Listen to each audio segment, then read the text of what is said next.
ಬಿರುಗಾಳಿಯ ಗತಿಯನ್ನ change ಮಾಡುವಂತಹ ತಾಕತ್ತು ನಿಮಗಿಲ್ದೆ ಹೋದ್ರೆ ಸುಮ್ಮನಿದ್ದು ಬಿಡಿ. ಲೈಟ್ ಹೌಸ್ ತರ ಬೆಳಕು ಬೀರಿ. ಇದು ಸುಮಲತಾ ಅಮರ್ನಾಥ್ ನಿನ್ನೆ ಅಫಿಷಿಯಲ್ ಆಗಿ ಸಾಮಾಜಿಕ ಜಾಲತಾಣದಲ್ಲಿ ಹಾಕಿದಂತಹ ಒಂದು ಸೆಂಟೆನ್ಸ್ ತುಂಬಾ ಅರ್ಥ ಕೊಡುತ್ತಿದ್ದು. ಕುರುಕ್ಷೇತ್ರದ ಅಖಾಡದಲ್ಲಿ ಇವತ್ತಾಗುತ್ತಿರುವಂತಹ ಮಹತ್ತರ ಬೆಳವಣಿಗೆ ಏನಪ್ಪಾ ಅಂದ್ರೆ, ಚುನಾವಣಾ ರಾಜಕೀಯದಲ್ಲಿ ಸುಮಲತಾ ಅಂಬರೀಶ್ ಹೊಸ ಇನ್ನಿಂಗ್ಸ್ ಅನ್ನು ಶುರು ಮಾಡ್ತಿದ್ದಾರೆ. Breaking news.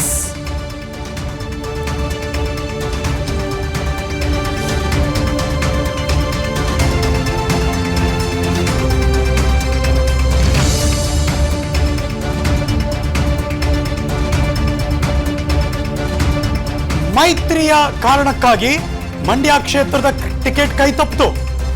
ಅದಾದ್ಮೇಲೆ ಈಗ ಬಿಜೆಪಿ ಸೇರ್ಪಡೆ ಆಗುವುದರ ಬಗ್ಗೆ ಅಫಿಷಿಯಲ್ ಆಗಿ ಮೊನ್ನೆ ಅನೌನ್ಸ್ ಮಾಡಿದ್ರು. ಇವತ್ತು ಬೆಳಗ್ಗೆ 11:30 ಸುಮಲತಾ ಅಂಬರೀಶ್ ಬಿಜೆಪಿ ಸೇರ್ಪಡೆ ಖಚಿತ ಆಗಿದೆ.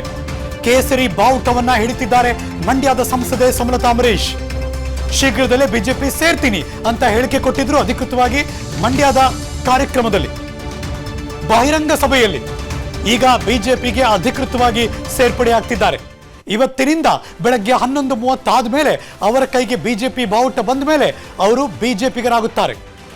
ಇವತ್ತು ಮಾಜಿ ಮುಖ್ಯಮಂತ್ರಿ BS ಯಡಿಯೂರಪ್ಪನವರು ಮತ್ತು ಬಿಜೆಪಿಯ ರಾಜ್ಯಾಧ್ಯಕ್ಷರಾದ BY ವಿಜಯೇಂದ್ರ ಅವರು, ವಿಪಕ್ಷ ನಾಯಕ R ಅಶೋಕ್ ಅವರು ಅವರೆಲ್ಲರ ಉಪಸ್ಥಿತಿಯಲ್ಲಿ ಪಕ್ಷ ಸೇರ್ಪಡೆ ಆಗ್ತಾರೆ.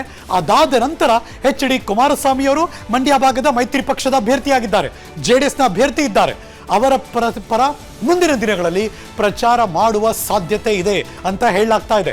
ಬಿಜೆಪಿ ಅಭ್ಯರ್ಥಿಗಳ ಪರ ಸಂಸದೆ ಸುಮಲತಾ ಅಂಬರೀಶ್ ಕ್ಯಾಂಪೇನ್ ಅನ್ನು ಕೂಡ ಬೇರೆ ಬೇರೆ ಕಡೆ ಹೋಗಿ ಕ್ಯಾಂಪೇನ್ ಮಾಡಬಹುದು. ಪಕ್ಷ ಅವರ ಅಭ್ಯರ್ಥಿ ಅವರ ಪಕ್ಷಕ್ಕೆ ಸೇರ್ಪಡೆಗೊಂಡ ನಂತರ ಅವ್ರಿಗೆ ಏನ್ ಜವಾಬ್ದಾರಿ ಕೊಡ್ತಾರ ನಾನು ಮಾಡ್ತೀನಿ ಅಂತ ಆಗ್ಲೇ ಹೇಳಿದ್ದಾರೆ ಸುಮಲತಾ ಅಂಬರೀಶ್ ಅವರು. ಸೊ ಹಾಗಾಗಿ ಒಂದು ಮಂಡ್ಯ ಭಾಗಕ್ಕೆ ಅವ್ರು ಹೋಗ್ಬೋದು, ಕ್ಯಾಂಪೇನ್ ಮಾಡ್ಬೋದು. ನಮ್ಮ ಮೈತ್ರಿ ಅಭ್ಯರ್ಥಿ HD ಕುಮಾರಸ್ವಾಮಿ ಅವರಿಗೆ ಈ ಬಾರಿ ಮತ ಹಾಕಿ ಅಂತ ಕೇಳ್ಕೋಬಹುದು. ಅಷ್ಟೇ ಅಲ್ಲ, ಅವರು ನಟಿಯೂ ಆಗಿರುವುದರಿಂದ, ಆ ಫೇಸ್ ವೆಲ್ ನೋನ್ ಆಗಿರೋದ್ರಿಂದ ಬಿಜೆಪಿಯ ಬೇರೆ ಬೇರೆ ಅಭ್ಯರ್ಥಿಗಳ ಪರವಾಗಿಯೂ ಕೂಡ ಅವರು ಮಾತುಕತೆ ನಡೆಸಿ ಬಿಜೆಪಿಯ ರಾಜ್ಯಾಧ್ಯಕ್ಷರು ಅಥವಾ ಬೇರೆ ಬೇರೆಯವರು ಏನೇನು ಹೇಳ್ತಾರೆ ಅದನ್ನು ಕೂಡ ನಾನು ಕೇಳ್ತೀನಿ. ಪಕ್ಷಕ್ಕೆ ಸೇರ್ಪಡೆಗೊಂಡ ನಂತರ ಪಕ್ಷ ಏನು ಹೇಳುತ್ತೋ ಆ ಕೆಲಸ ಮಾಡ್ತೀನಿ ಅಂತ ಈಗಾಗಲೇ ಸುಮಲತಾ ಅಂಬರೀಶ್ ಅವರು ಹೇಳಿಕೆ ಕೊಟ್ಟಿದ್ದಾರೆ. ಹಾಗಾಗಿ ಅವರು ಆ ಕಡೆ ಮುಂದಿನ ದಿನಗಳಲ್ಲಿ ಕಾನ್ಸಂಟ್ರೇಟ್ ಮಾಡ್ತಾರೆ.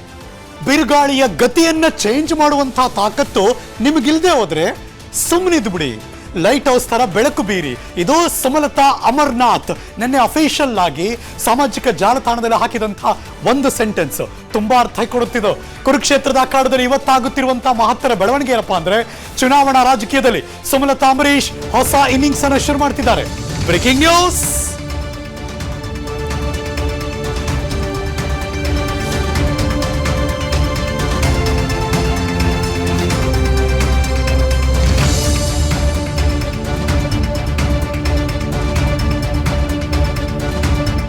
ಮೈತ್ರಿಯ ಕಾರಣಕ್ಕಾಗಿ ಮಂಡ್ಯ ಕ್ಷೇತ್ರದ ಟಿಕೆಟ್ ಕೈ ತಪ್ಪಿತು. ಅದಾದ್ಮೇಲೆ ಈಗ ಬಿಜೆಪಿ ಸೇರ್ಪಡೆ ಆಗುವುದರ ಬಗ್ಗೆ ಅಫಿಷಿಯಲ್ ಆಗಿ ಮೊನ್ನೆ ಅನೌನ್ಸ್ ಮಾಡಿದ್ರು. ಇವತ್ತು ಬೆಳಗ್ಗೆ 11:30 ಸುಮಲತಾ ಅಂಬರೀಶ್ ಬಿಜೆಪಿ ಸೇರ್ಪಡೆ ಖಚಿತ ಆಗಿದೆ. ಕೇಸರಿ ಬಾವುಟವನ್ನ ಹಿಡಿತಿದ್ದಾರೆ ಮಂಡ್ಯದ ಸಂಸದೆ ಸುಮಲತಾ ಅಂಬರೀಶ್. ಶೀಘ್ರದಲ್ಲೇ ಬಿಜೆಪಿ ಸೇರ್ತೀನಿ ಅಂತ ಹೇಳಿಕೆ ಕೊಟ್ಟಿದ್ರು. ಅಧಿಕೃತವಾಗಿ ಮಂಡ್ಯದ ಕಾರ್ಯಕ್ರಮದಲ್ಲಿ ಬಹಿರಂಗ ಸಭೆಯಲ್ಲಿ ಈಗ ಬಿಜೆಪಿಗೆ ಅಧಿಕೃತವಾಗಿ ಸೇರ್ಪಡೆ ಆಗ್ತಿದ್ದಾರೆ. ಇವತ್ತಿನಿಂದ ಬೆಳಗ್ಗೆ 11:30 ಆದ್ಮೇಲೆ ಅವರ ಕೈಗೆ ಬಿಜೆಪಿ ಬಾವುಟ ಬಂದ ಮೇಲೆ ಅವರು ಬಿಜೆಪಿಗರಾಗುತ್ತಾರೆ. ಇವತ್ತು ಮಾಜಿ ಮುಖ್ಯಮಂತ್ರಿ BS ಯಡಿಯೂರಪ್ಪನವರು ಮತ್ತು ಬಿಜೆಪಿಯ ರಾಜ್ಯಾಧ್ಯಕ್ಷರಾದ BY ವಿಜಯೇಂದ್ರ ಅವರು, ವಿಪಕ್ಷ ನಾಯಕ R ಅಶೋಕ್ ಅವರು ಅವರೆಲ್ಲರ ಉಪಸ್ಥಿತಿಯಲ್ಲಿ ಪಕ್ಷ ಸೇರ್ಪಡೆ ಆಗ್ತಾರೆ. ಅದಾದ ನಂತರ HD ಕುಮಾರಸ್ವಾಮಿ ಅವರು ಮಂಡ್ಯ ಭಾಗದ ಮೈತ್ರಿ ಪಕ್ಷದ ಅಭ್ಯರ್ಥಿಯಾಗಿದ್ದಾರೆ. JDSನ ಅಭ್ಯರ್ಥಿ ಇದ್ದಾರೆ. ಅವರ ಪರ ಮುಂದಿನ ದಿನಗಳಲ್ಲಿ ಪ್ರಚಾರ ಮಾಡುವ ಸಾಧ್ಯತೆ ಇದೆ ಅಂತ ಹೇಳಲಾಗ್ತಾ ಇದೆ. ಬಿಜೆಪಿ ಅಭ್ಯರ್ಥಿಗಳ ಪರ ಸಂಸದೆ ಸುಮಲತಾ ಅಂಬರೀಶ್ ಕ್ಯಾಂಪೇನ್ ಅನ್ನು ಕೂಡ ಬೇರೆ ಬೇರೆ ಕಡೆ ಹೋಗಿ ಕ್ಯಾಂಪೇನ್ ಮಾಡಬಹುದು. ಪಕ್ಷ ಅವರ ಅಭ್ಯರ್ಥಿ ಅವರ ಪಕ್ಷಕ್ಕೆ ಸೇರ್ಪಡೆಗೊಂಡ ನಂತರ ಅವ್ರಿಗೆ ಏನ್ ಜವಾಬ್ದಾರಿ ಕೊಡ್ತಾರ ನಾನು ಮಾಡ್ತೀನಿ ಅಂತ ಆಗ್ಲೇ ಹೇಳಿದ್ದಾರೆ ಸುಮಲತಾ ಅಂಬರೀಶ್ ಅವರು. ಸೊ ಹಾಗಾಗಿ ಒಂದು ಮಂಡ್ಯ ಭಾಗಕ್ಕೆ ಅವ್ರು ಹೋಗ್ಬೋದು, ಕ್ಯಾಂಪೇನ್ ಮಾಡ್ಬೋದು. ನಮ್ಮ ಮೈತ್ರಿ ಅಭ್ಯರ್ಥಿ HD ಕುಮಾರಸ್ವಾಮಿ ಅವರಿಗೆ ಈ ಬಾರಿ ಮತ ಹಾಕಿ ಅಂತ ಕೇಳ್ಕೋಬಹುದು. ಅಷ್ಟೇ ಅಲ್ಲ, ಅವರು ನಟಿಯೂ ಆಗಿರುವುದರಿಂದ, ಆ ಫೇಸ್ ವೆಲ್ ನೋನ್ ಆಗಿರೋದ್ರಿಂದ ಬಿಜೆಪಿಯ ಬೇರೆ ಬೇರೆ ಅಭ್ಯರ್ಥಿಗಳ ಪರವಾಗಿಯೂ ಕೂಡ ಅವರು ಮಾತುಕತೆ ನಡೆಸಿ ಬಿಜೆಪಿಯ ರಾಜ್ಯಾಧ್ಯಕ್ಷರು ಅಥವಾ ಬೇರೆ ಬೇರೆಯವರು ಏನೇನು ಹೇಳ್ತಾರೆ ಅದನ್ನು ಕೂಡ ನಾನು ಕೇಳ್ತೀನಿ. ಪಕ್ಷಕ್ಕೆ ಸೇರ್ಪಡೆಗೊಂಡ ನಂತರ ಪಕ್ಷ ಏನು ಹೇಳುತ್ತೋ ಆ ಕೆಲಸ ಮಾಡ್ತೀನಿ ಅಂತ ಈಗಾಗಲೇ ಸುಮಲತಾ ಅಂಬರೀಶ್ ಅವರು ಹೇಳಿಕೆ ಕೊಟ್ಟಿದ್ದಾರೆ. ಹಾಗಾಗಿ ಅವರು ಆ ಕಡೆ ಮುಂದಿನ ದಿನಗಳಲ್ಲಿ ಕಾನ್ಸಂಟ್ರೇಟ್ ಮಾಡ್ತಾರೆ. ಅನುಕ್ಷಣದ ಸುದ್ದಿಗಳಿಗಾಗಿ ವಿಸ್ತಾರ ನ್ಯೂಸ್ ಯೂಟ್ಯೂಬ್ ಚಾನೆಲ್ ಸಬ್ಸ್ಕ್ರೈಬ್ ಮಾಡಿ. ಹೊಸ ಸುದ್ದಿಗಳ ನೋಟಿಫಿಕೇಶನ್ಗಾಗಿ ಬೆಲ್ ಐಕಾನ್ ಕ್ಲಿಕ್ ಮಾಡಿ. ಲೇಟೆಸ್ಟ್ ಅಪ್ಡೇಟ್ಸ್ಗಾಗಿ www.vistaranews.com ವೆಬ್ಸೈಟ್ಗೆ ವಿಸಿಟ್ ಮಾಡಿ. ಅಂಗೈಯಲ್ಲೇ ಜಗತ್ತಿನ ಸುದ್ದಿ ತಿಳಿಯಲು ವಿಸ್ತಾರ ನ್ಯೂಸ್ ಕನ್ನಡ ಆಪ್ ಡೌನ್ಲೋಡ್ ಮಾಡಿ.